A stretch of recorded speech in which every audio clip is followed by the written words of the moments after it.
एक बहुत अच्छी बात मैं बताकर आज के शिव कथा प्रसंग को मैं प्रारंभ करूंगा। आप जो भी मुझे सुन रहे हैं ध्यान पूर्वक सुने।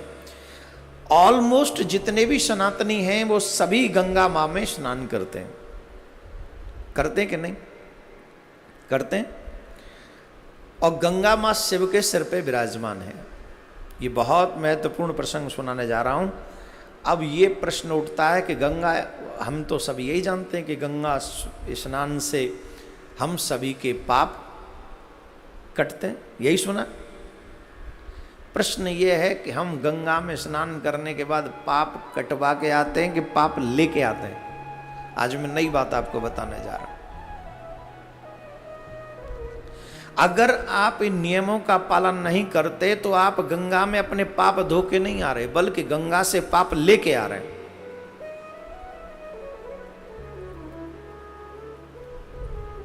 और मैं इतना कह सकता हूं कि निश्चित तौर पे इनमें से कुछ न कुछ अवगुण तो हम सभी कर बैठते हैं।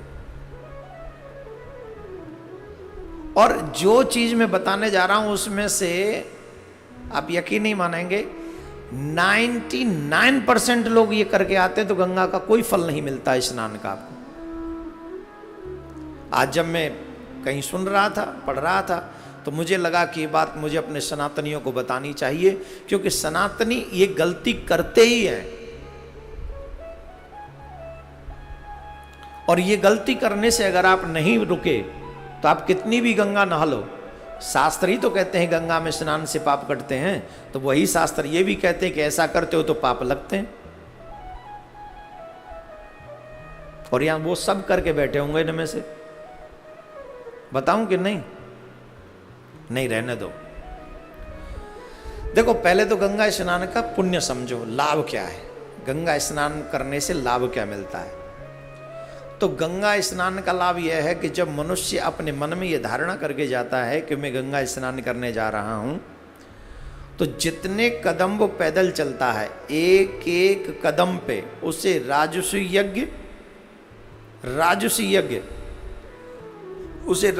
यज्ञ का फल मिलता है, अश्वमेध यज्ञ का फल मिलता। जितने कदम वो गंगा की तरफ नंगे पांव बढ़ाता है, उतने ही कदमों पे उसे अश्वमेध और राजसूय यज्ञ का फल मिलता है। तो कितना बड़ा महात्म है, कितना बड़ा महात्म है। लेकिन बात यह है, नंगे पांव जाए तो, नंगे पांव जाए तो, और अगर पैरों में चप्पल पहनी हो, उसने जूते पहने हो, तो आपके उस स्नान के पुण्य का आधा 50% लाभ आपकी चप्पलों को लगता है।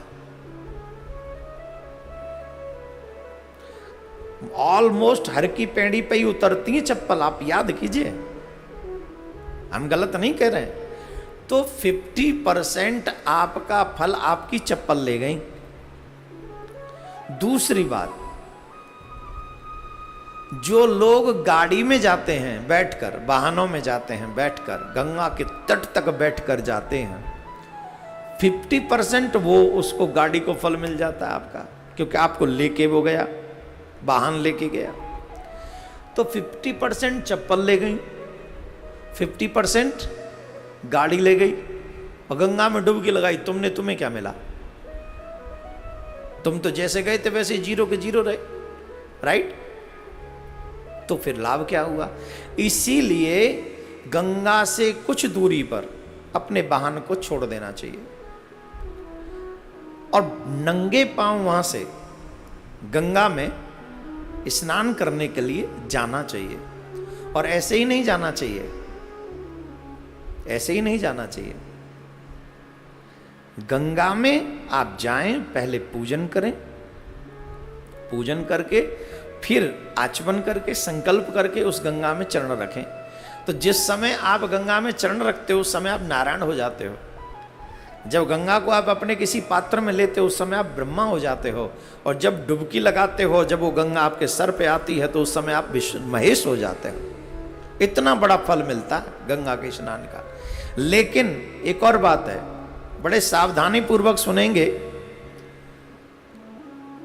50% चप्पल, 50% गाड़ी ले गए, तो गाड़ी दूर खड़ी करें, 1-2 किलोमीटर कम से कम पैदल जाएं। वहीं से नंगे पाँव जाएं तो आपको पूरा फल मिलेगा। दूसरा, गंगा में कुल्ला न करें,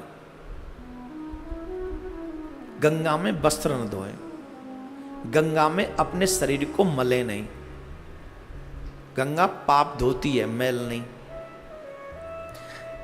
बहुत गजब की बात, हमने ऐसे नहीं कह रहे हैं, शास्त्रों में लिखा है जो व्यक्ति कुल्ला इत्यादि करता है उसे पाप लगता है। और तो और कई लोग तो इतने मूर्ख हैं कि गंगा के तट पर ही बैठकर शौच इत्यादि कर लेते हैं और वहीं मल साफ कर लेते हैं गंगा के जल से। तो जो गंगा के जल से मल इत्यादि साफ करते हैं उन्हें ब्रह्म हत्या का पाप लगता है। जो गंगा जल से मल इत्यादि साफ करते हैं उन्हें ब्रह्म हत्या का पाप लगता है। तो प्रत्येक सनातनी को यह सोचना चाहिए कि अब हम वहां जो गए वो पुण्य लेके आए कि पाप लेके आए? पुण्य या पाप? कोई तो पुरुष भी वहीं कर रहे होते हैं, कई बर्तन वहीं धो रहे होते हैं, कई कपड़े नहा के वो जो अधो वस्त्र है वो वहीं धो लेते हैं। एक और बात बता दें, ये तो आपने सुनी नहीं होगी, और ये पाप सभी करते हैं और उसके बाद कोई फल नहीं मिलता गंगा स्नान का। बताएं कि नहीं? बता दें। गंगा स्नान के बाद लोग अपने शरीर को टॉवल इत्यादि से पोंछते हैं कि नहीं पोंछते हैं?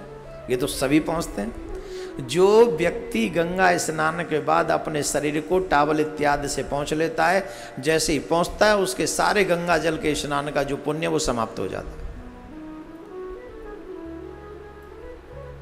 अब क्या करें कि गंगा स्नान के बाद जब तक हमारा तन न सूखे तब तक हमें गंगा के तट पर ही रहना चाहिए, और गंगा के तट पर हो सके तो भगवान का भजन करना चाहिए। और अगर अतिशय शीघ्रता है जाने की तो हमको ये चाहिए कि हम गीले तन से ही जाएं अपने घर। वहाँ टॉवल जब तक स्वयं न वो जल सूख जाए तब तक आपको गंगा के फल का कोई, स्नान का कोई फल आपको नहीं मिलेगा, कोई भी फल नहीं मिलेगा। एक और सबसे अहम बात है जो आपको बता देनी चाहिए, रात को उठे और उठकर सीधे गंगा में जाके कूद गए, ये गलत है। एक तो गंगा में कभी कूदना नहीं चाहिए, ये अपराध तो हमने भी किया। हम अपना अपराध भगवान से माफ़ी मांगते आज सबके सामने। हरिद्वार में तो वो पुल बोलते तो, और छोटी उम्र थी तो सब कूदते थे, बोले हम भी कूद सकते हैं इसमें क्या, तो हम भी कूदे। तो ये अपराध है, गंगा माँ से क्षमा मांगते हैं। अब जाएंगे तो फिर और क्षमा मांगाएंगे। तो गंगा में कभी कूदना नहीं चाहिए, स्विमिंग नहीं करनी चाहिए इत्यादि। वो स्विमिंग भी की हमने तो वो भी पाप ही है हमारा, वो भी स्वीकार करते हैं।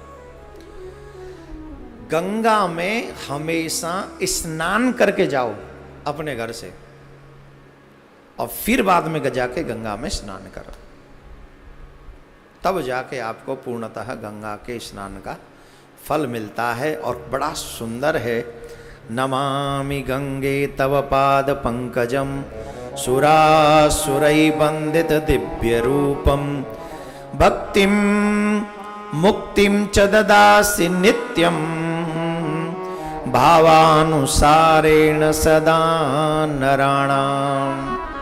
मुक्ति भक्ति सब कुछ प्रदान करने वाली माँ भगवती गंगा हम सब का कल्याण करती हैं।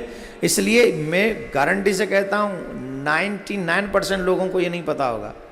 इसलिए जब इसका वीडियो आप तक पहुँचे अथवा कथा जब आप सुन रहे तो ज़्यादा से ज़्यादा उन सनातनियों को जरूर सुनाइएगा जो गंगा में स्नान करने जाते हैं।